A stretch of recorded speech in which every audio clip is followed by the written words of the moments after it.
Imam Ibnu Rajab lalu kemudian menyampaikan kepada kita dalam kitabnya Lataiful Ma'arif, beliau mengatakan jazaul hasanati al hasanatu ba'daha wa jazaus sayyiati as sayyiatu ba'daha. Tanda amal apabila diterima oleh Allah naik ke langit pada hari Senin dan Kamis, diterima oleh Allah. Kalau amal ini diterima oleh Allah, itu pasti Allah itu akan menjadikan orang yang diterima amal ibadahnya, dijadikan dia lebih baik dari ibadah sebelumnya. Karena ternyata Allah itu kalau menerima amal ibadah saya, amalan ibadah Bapak, ada yang dikayakan, ada yang dimiskinkan. Tapi indikator paling penting kalau Allah itu menerima amal ibadah kita, setelah amal ibadah kita diterima, disimpan oleh Allah di sisinya. Kalau amal ibadah kita diterima dan disimpan oleh Allah di sisinya, Allah ganti amal itu yang telah diterima, dia diberikan kekuatan untuk beramal lebih baik daripada amal yang sebelumnya. Kita ambilkan contoh supaya gampang untuk menguraikan dan memahami. Kita pengen tahu umrahnya seseorang itu diterima oleh Allah ataukah tidak. Maka untuk melihat umrahnya seseorang itu diterima oleh Allah ataukah tidak, makbulah ataupun tidak makbulah, makbulah itu diterima, maka ternyata jangan lihat orang ketika umrah. Orang kalau sedang umrah tiba-tiba bertanya, umrahnya saya diterima oleh Allah atau tidak Ustadz? Ya tidak bisa diketahui, lagi umrah. Karena orang ketika sedang di Mekah dan sedang di Madinah, semuanya orang itu kalau sedang di Mekah dan Madinah itu memang taat dan sholih. Karena atmosfernya Makkah dan Madinah itu luar biasa. Adzan, datang ke masjid, iqamat, lari mengejar sholatnya, menutup aurat, baca Quran, iktikaf, itu semuanya lumrah dilakukan kalau kita berada di Mekah dan Madinah. Orang kalau sedang umrah tidak bisa dilihat apakah umrahnya itu diterima oleh Allah ataukah tidak. Kapan kita mulai melihat orang itu apakah diterima oleh Allah ataukah tidak dari umrah kita? Gampang, perhatikan. Setelah kita pulang dari Mekah dan Madinah, kemudian kita pulang ke Bekasi, kita pulang ke Jakarta, kita pulang ke Pekanbaru, kita pulang ke Duri, Dumai. Kalau setelah kita pulang ternyata ada perubahan dalam diri kita dan hidup kita menuju kepada arah kebaikan, maka arah kebaikan yang Allah berikan kepada kita setelah kita beramal itu tanda amal kita ketika umrah diterima. Maaf ya Pak, ini contoh. Kalau ada orang sebelum umrah membuka aurat, kalau ada orang sebelum umrah kasar ngomong sama orang tuanya, kalau ada orang sebelum umrah dia tidak pernah datang ke tempat taklim, kalau ada orang sebelum umrah tidak pernah datang ke masjid, tapi setelah dia umrah dia datang ke Nabi, ke masjid Nabi, yaitu Masjid Nabawi. Kemudian dia datang ke Masjidil Haram. Tergetar hatinya ketika melihat Ka'bah. Pulang dari umrah, ternyata kemudian dia berubah, dia nutup aurat, dia perbaiki kualitasnya ketika dia berbakti sama orang tuanya. Yang asalnya tidak pernah datang ke masjid, dia datang ke masjid. Yang asalnya tidak pernah menundukkan dirinya ketika duduk di majelis ilmu, dia belajar untuk duduk dan mendengarkan majelis ilmu. Kalau ada perubahan grafik kebaikan ketika kita habis melakukan ibadah, berarti umrah itu diterima oleh Allah sampai dijadikan hatinya dibolak-balikan dalam kebaikan untuk menuju kepada arah yang lebih baik. Maaf ya Pak, Makkah dan Madinah itu bukan tempat. Makkah dan Madinah itu secara filosof, Makkah dan Madinah itu pola hidup. Tentunya kalau orang sudah pernah umrah pasti merasakan ya. Kita bangun jam 2 itu seger. Mandi, datang ke Masjid Nabawi jam 2 itu tidak malu karena banyak orang. Kita kalau dengar adzan lari. Kalau ada qomat kita lari. Kalau ketinggalan sholat kita nyesel. Itu namanya pola hidup seorang mukmin itu kayak gitu. Makanya siapapun yang pola hidupnya kayak Mekah dan Madinah, walaupun dia di Bekasi, walaupun dia di Jakarta, walaupun dia di Duri, tapi pola hidupnya sebagaimana pola hidup ketika dia umrah, berarti umrahnya itu diterima oleh Allah, dan tanda terima dari Allah itu dijadikan dia lebih baik daripada sebelum. Kita baca di dalam surat Al-Lail, Allah berfirman, fa'amma man a'ta wattaqa wa saddaqa bil husna fasanuyassiruhu lil yusra. Allah menyampaikan fa'amma man a'ta, kalau kamu sedekah, wattaqa bertakwa, lalu membenarkan janji surga. Perhatikan, kalau Allah itu menerima 3 amal yang dilakukan manusia. Ini diwakili dengan 3 amal tapi mewakili seluruh amal. Kalau Allah itu menerima amalmu, Maka Allah menutup rangkaian amal ini dengan kata-kata fasanuyassiruhu lil yusra. Kami mudahkan dia dalam jalan kebaikan. Kami mudahkan dia sholat malam lagi. Kami mudahkan dia tilawah lagi. Kami mudahkan dia untuk datang ke masjid berjamaah sebagaimana dia berjamaah ketika Ramadan. Kami mudahkan sedekah lagi sebagaimana dia sedekah di bulan Ramadan. Dan itu yang digaransi oleh Allah. Dan itulah yang kita fahami. Yang membolak-balikkan hati kita itu adalah Allah. Maka ketika Allah itu terima amal yang kita lakukan, cindera mata dari Allah ketika Allah terima amal yang kita lakukan, dijadikan kita mudah untuk melakukan kebaikan, dijadikan mudah nutup aurat, dijadikan. Kalau amal kita ditolak, apa yang terjadi? Kalau amal kita ditolak, maka kemudian Allah sampaikan keterusan dari ayat yang tadi kita baca, wa amman bakhila wastaghna wa kadzdzaba bil husna fasanuyassiruhu lil usra. Adapun orang yang bakhil, merasa cukup dan mendustakan janjinya Allah yaitu surga. Lihat, kalau Allah itu menerima, tidak menerima amalmu ketika Allah tutup pintu langit dan malaikat raqib enggan untuk mencatat itu menjadi amal kebaikan, apa yang Allah akan berikan? Fasanuyassiruhul usra. Kami akan susahkan dia untuk melakukan kebaikan. Kami susahkan untuk salat malam, kami susahkan untuk menutup aurat, kami susahkan untuk sedekah, kami susahkan untuk ngomong yang baik sama keluarganya, kami susahkan dia untuk berbakti sama orang tuanya. Kenapa? Karena amalnya tidak diterima oleh Allah. Karena kalau Allah sudah nolak amalan seseorang, waliyadzubillah, maka dibiarkan dia terjun bebas menuju kepada kerusakan dan menuju kepada keburukan amal setelah dia melakukan kebaikan. Maaf, kalau ada orang habis umrah, muka kembali auratnya, tidak pernah datang lagi ke masjid, adzan terdengar sampai berganti adzan di waktu sholat yang lainnya, tetap tidak pernah tergerak ke masjid, tetap tidak pernah datang ke tempat taklim, tetap tidak pernah menyesal ketika panggilan iqamat dia lewati terus menerus dalam hidupnya. Terjadi keburukan setelah dia melakukan kebaikan ketika pada waktu habis umrah kemudian menjadi yang semacam itu, maka mungkin orang yang semacam itu amalnya itu ditolak sama Allah sampai dijadikan dia itu lebih buruk setelah dia beramal. Itu kalau diterima oleh Allah justru menjadikan orang yang diterima amal ibadahnya itu rasanya itu cemas dan khawatir terhadap amal yang dia kerjakan. Sebelum saya menjelaskan poin yang kedua, mungkin ada yang bertanya, mana dalilnya kalau orang itu diterima amal ibadahnya itu malah cemas dan malah dalam kondisi harap-harap takut terhadap amal yang baru saja dia kerjakan? Dalilnya ada di dalam surat Al-Mu'minun ayat 60, walladzina yu'tuna ma ataw wa qulubuhum wajilatun annahum ila rabbihim raji'un. Orang yang habis memberikan sedekah hartanya, justru hati mereka ketakutan, mereka akan kembali kepada Allah. Maaf ya Pak, ada peristiwa dialog yang indah ketika ayat ini baru saja diturunkan. Ketika ayat ini baru saja diturunkan, Aisyah radhiyallahu anha itu bingung. Kok habis sedekah malah hatinya takut ya? Tanya beliau kepada Rasulullah dalam hadis riwayat Tirmidzi, "Ya Nabi, ya Rasul, kenapa orang yang habis sedekah malah hatinya itu ketakutan ketika habis sedekah? Bukannya habis sedekah itu tenang? Jangan-jangan orang yang sedekah yang Allah katakan pada ayat ini adalah orang yang habis minum khamar, habis berzina, dia sedekah, dia masih khawatir terhadap zina dan dosa minum khamarnya."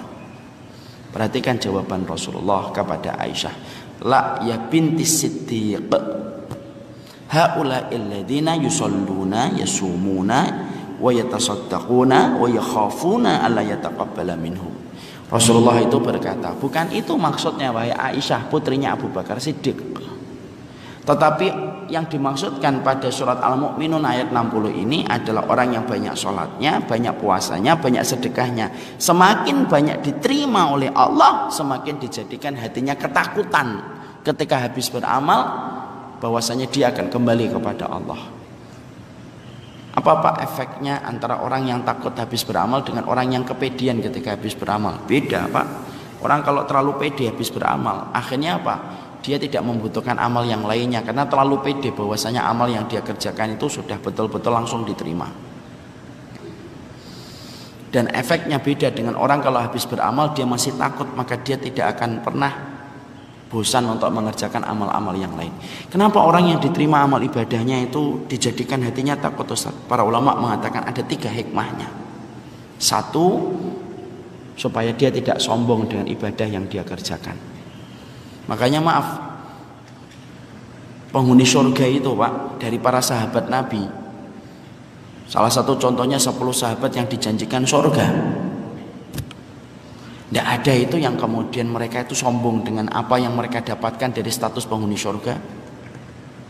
Contoh ya, Muawiyah dengan Ali. Ali itu penduduk surga, tapi ketika berperang antara sahabat Ali dengan Muawiyah, sahabat Ali itu tidak pernah itu ngomong, saya ini penduduk surga, kamu kok perangi saya? Kita ambilkan contoh lagi Umar bin Khattab Pak. Umar bin Khattab itu salah satu penghuni surga. Kalau kita buka dalam hadis, berapa kali dia itu ditetapkan sebagai penduduk surga? 2 kali oleh Nabi.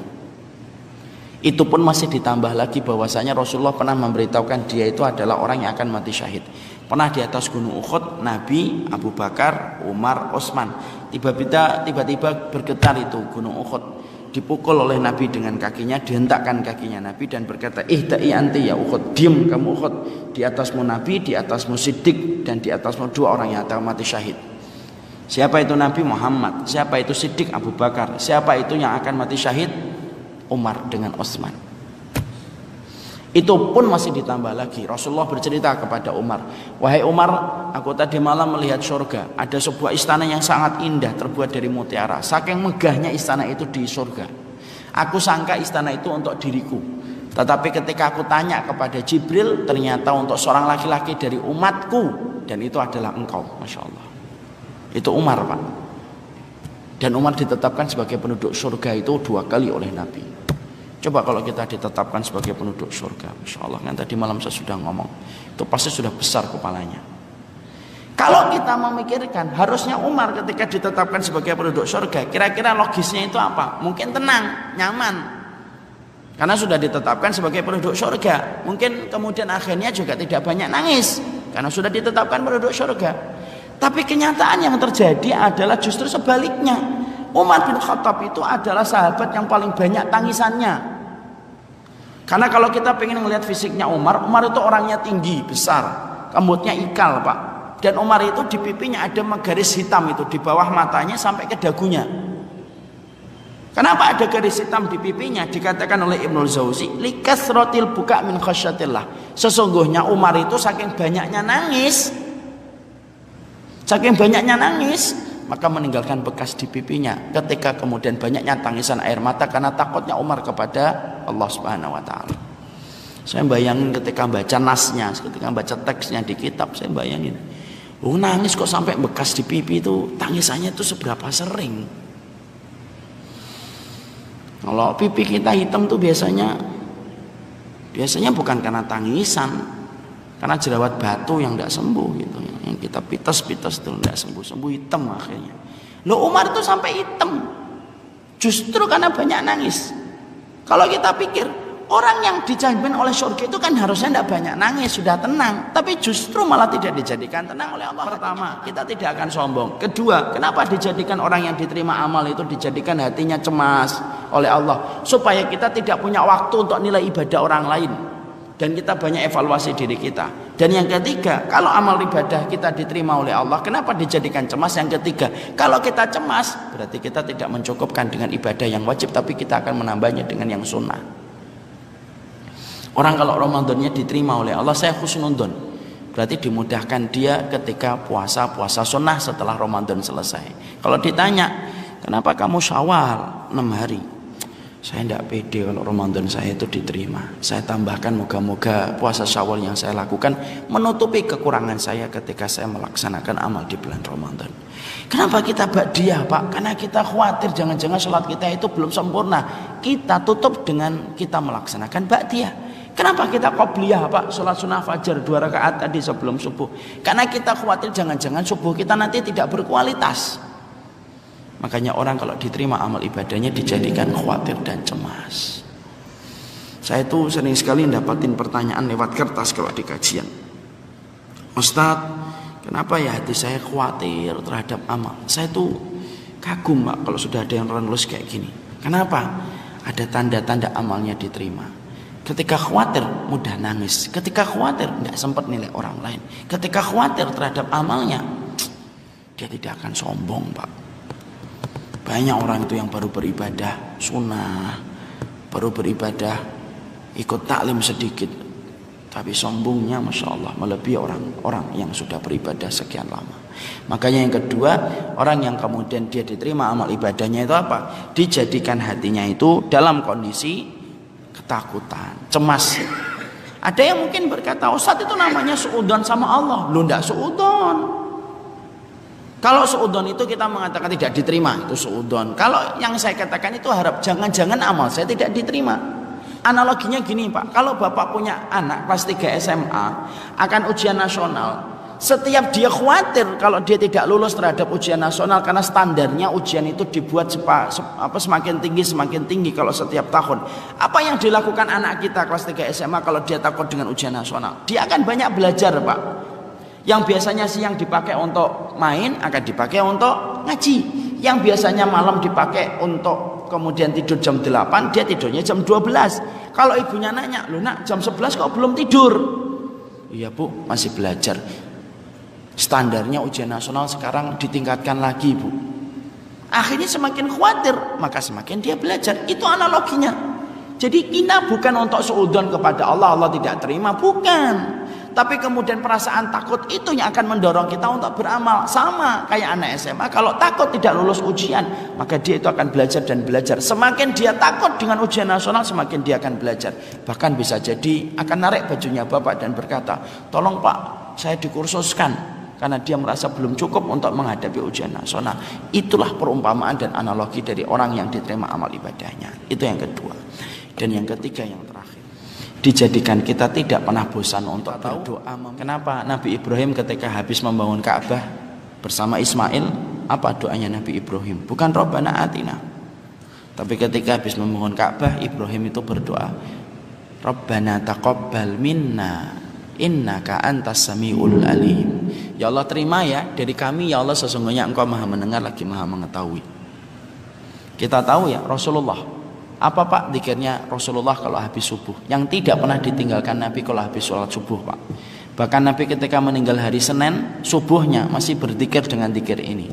Zikirnya Nabi itu kalau habis sholat subuh yang tidak pernah ditinggalkan oleh Nabi sepanjang hidupnya itu, Allahumma inni as'aluka ilman nafi'an wa rizqan thayyiban wa amalan mutaqabbala. Ya Allah, aku minta kepadamu ilmu yang bermanfaat, rezeki yang baik, dan amal yang diterima. Dan itu dilazimi Nabi setiap habis sholat subuh, tidak pernah ditinggalkan. Kenapa Ibrahim, kenapa Rasulullah meminta amalnya itu supaya diterima padahal mereka sudah dijamin surga? Karena orang Pak, kalau sudah diterima amal ibadahnya itu tidak pernah bosan berdoa supaya amalnya itu diterima oleh Allah SWT. Doa itu merubah takdir. Doa itu merubah yang mustahil menjadi mustajab. Doa itu merubah yang jauh jadi dekat. Doa itu merubah yang tidak mungkin menjadi mungkin. Karena Allah itu paling senang dengan hambanya yang berdoa. Dan kalau kita berdoa itu konotasinya jangan melulu masalah harta. Tapi kita berdoa itu harusnya melulu tentang urusan akhirat dulu sebelum urusan